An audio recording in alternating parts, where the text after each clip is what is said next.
Over the past 24 hours, the situation of the Ukrainian army has deteriorated sharply almost along the entire combat contact line. However, Kurakhovo and Kursk are still considered the most difficult directions of the front for Ukrainian troops. After Russian troops captured the entire unit of the 79th Separate Airborne Assault Brigade of the Armed Forces of Ukraine, war correspondents declared that units of the 114th Brigade of the Russian Army completed the cleanup of Ilyinka and completely liberated this settlement. Let me remind you that the first reports of the liberation of the village of Ilyinka by Russian troops appeared 8 days ago. However, back then, the western part of this village remained in the so-called gray zone. And now, 8 days later, on November 13, 2024, soldiers of the 114th Brigade of the Russian Army completed the liberation of Ilyinka and raised the red victory banner in the western part of this settlement.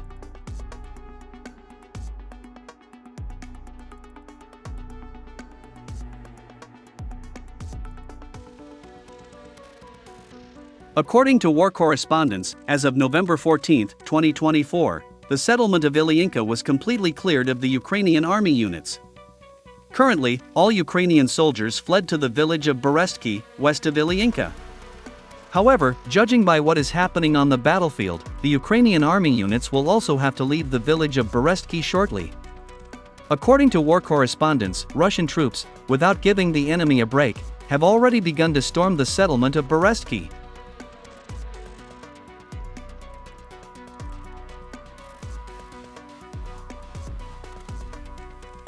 It is reported that the future liberation of this settlement will allow the Russian army to take control of the entire northern coast of the Kurakhovo reservoir. In turn, this will allow the Russian army to start shelling the Ukrainian army units located in the city of Kurakhovo, even with the help of conventional mortars and machine guns.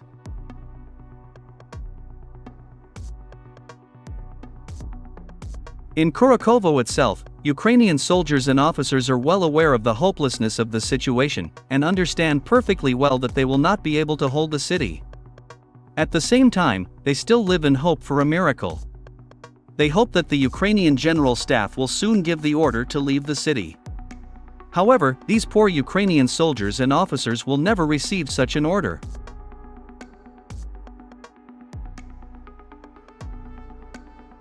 The fact is that the Kiev regime, led by Vladimir Zelensky, desperately needs Ukrainian soldiers to resist until their last breath in every locality, in order to slow down the offensive of the Russian army and prolong its miserable existence.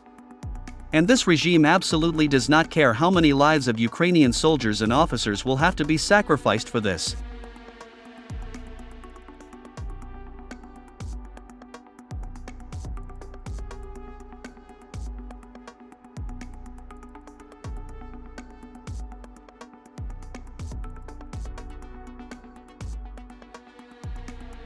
Commenting on the situation in Ukraine, retired senior Pentagon official Stephen Bryan said that based on the current realities on the battlefield, Vladimir Zelensky has only 3 options left to get out of this critical situation.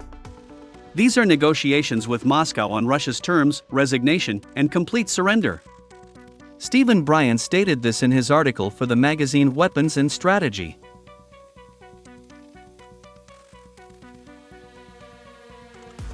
According to him, the fate of Ukraine and Vladimir Zelensky personally, literally hangs in the balance.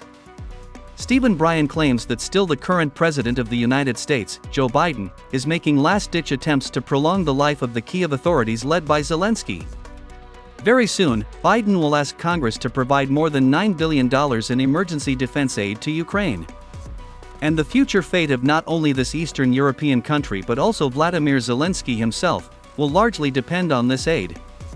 At the same time, Stephen Bryan noted that even if Congress approves the next aid to Ukraine, Washington will not be able to help Kiev, since the United States has run out of all weapons stocks.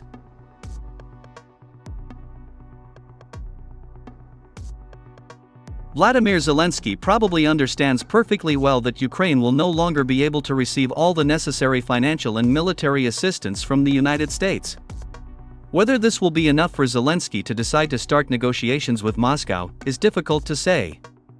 However, given the fact that Ukraine is almost completely destroyed, Vladimir Zelensky will either have to resign or sign an act of capitulation, retired senior Pentagon official Stephen Bryan said.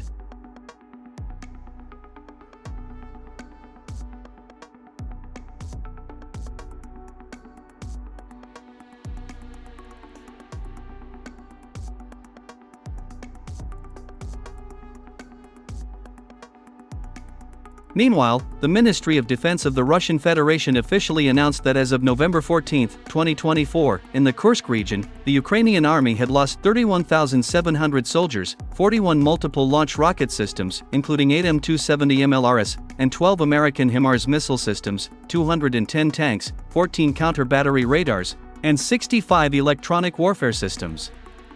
According to the Russian military department, the Ukrainian High Military Command, together with military advisors from the North Atlantic Alliance, lost a full-fledged army corps created according to NATO standards in the Kursk region.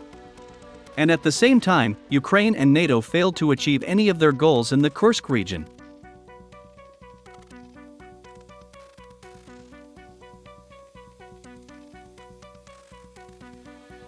The huge losses of the Ukrainian army in the Kursk region are also recognized by Western military experts from numerous American and European analytical centers. According to them, the heavy losses of the Ukrainian army in the Kursk region are felt especially acutely against the backdrop of numerous defeats of Ukrainian troops in the Kurakhovo and Pokrovsk directions of the front. As for the Kursk direction of the front, it is worth noting that today, the Ukrainian telegram channels finally admitted that the Russian army had knocked out the Ukrainian army units from such settlements as Daryino, in the south, and Pogrebki, in the north of this Russian region.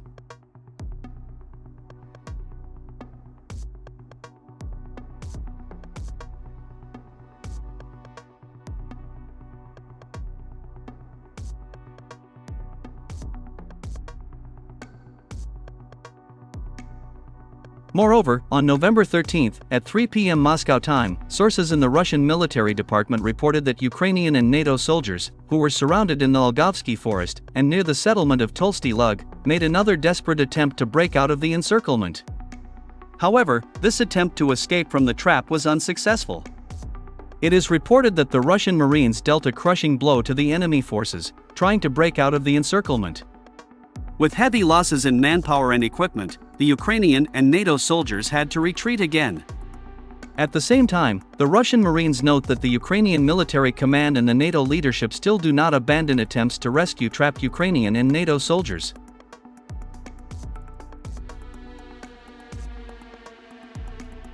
At the same time, Ukrainian and NATO generals pay special attention to the area near the settlement of Tolsty Lug, where, according to the Russian side, not only NATO soldiers but also 3 U.S. Army colonels are surrounded.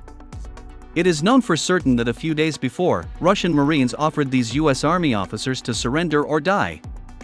And judging by what is happening in the Kursk region right now, the enemy is not going to give up yet.